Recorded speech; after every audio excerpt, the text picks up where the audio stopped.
All right. Thanking God once again this week just for the chance to finish. Let's call Ezekiel chapter 10, worn out, for the old Southern saying, or at least I'm going to call it an old Southern saying, be careful not to wear out welcome. A statement that says, look, you don't want to wear out your welcome in a place where folks can otherwise just put you out. However, in this chapter, God is helping us to understand that there are times when wearing out welcome means God leaves and tells you you can keep it in the version it's going to be in once he is gone.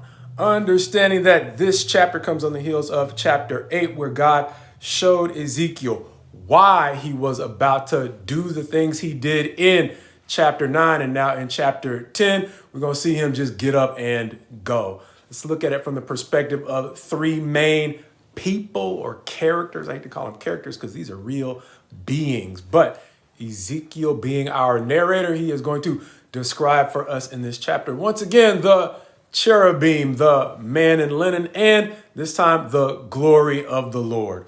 As he saw all of those things, or at least two of those three, the cherubim and the glory of the Lord, back in chapter 1.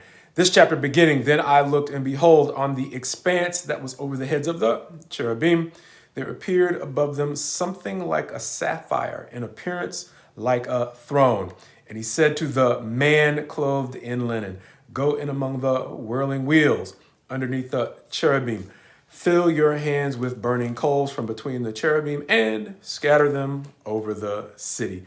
Those first two verses leading into the next few, verses 3 through 5, describing the way that the glory of the Lord went up from the cherub to the threshold of the house, where it's going to spend much of the rest of the chapter until the glory of the Lord mounts back up. However, going on through verse 5, that's pretty much going to be the scene as verses 6 through 8 describe the way that a cherub stretched out his hand from between the cherubim to the fire that was between the cherubim, and took some of it and put it in the hands of the man clothed in linen, as verses 9 through 14 describe in more detail the cherubim, in particular the four wheels beside them. Once again, the wheels that seem to house their spirits. And I think we get in chapter 10, this chapter, a more detailed description of the way that the wheels moved.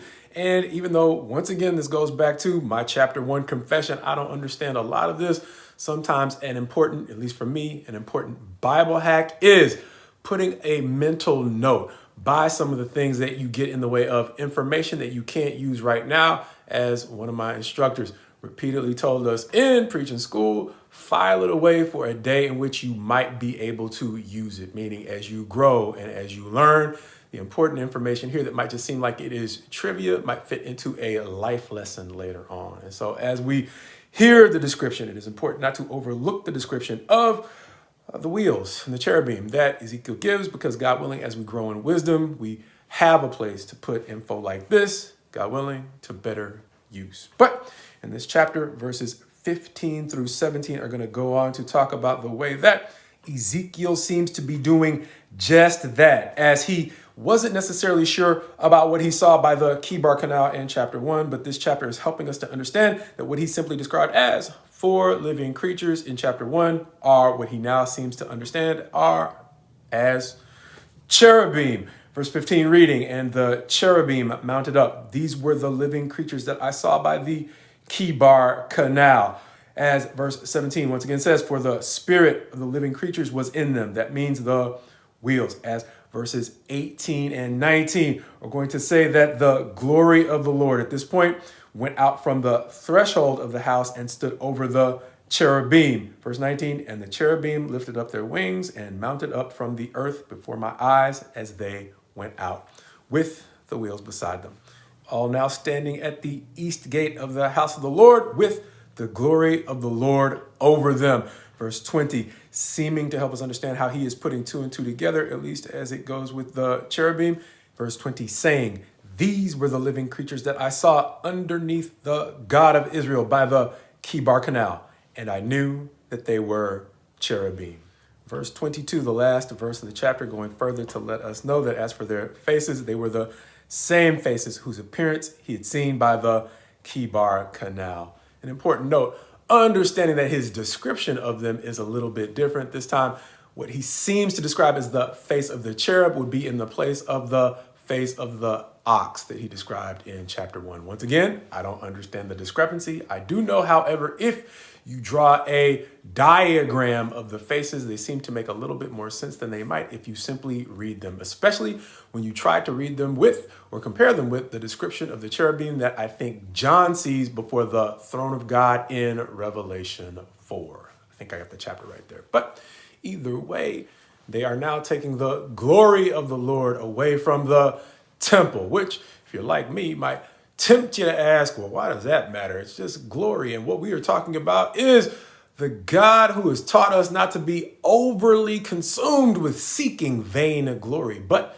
therein lies the distinction. The glory of the Lord is not vain glory, as they are about to find out. Because once his glory leaves the things that they are doing, they are soon going to be left with nothing but their shame. Giving us another perspective on the lesson that King Saul learned the hard way. That being how little of their success was actually them. And I use them carefully because these stories are written so that we can all have an opportunity to pause and understand as we look in the mirror how little of our success actually depends upon us.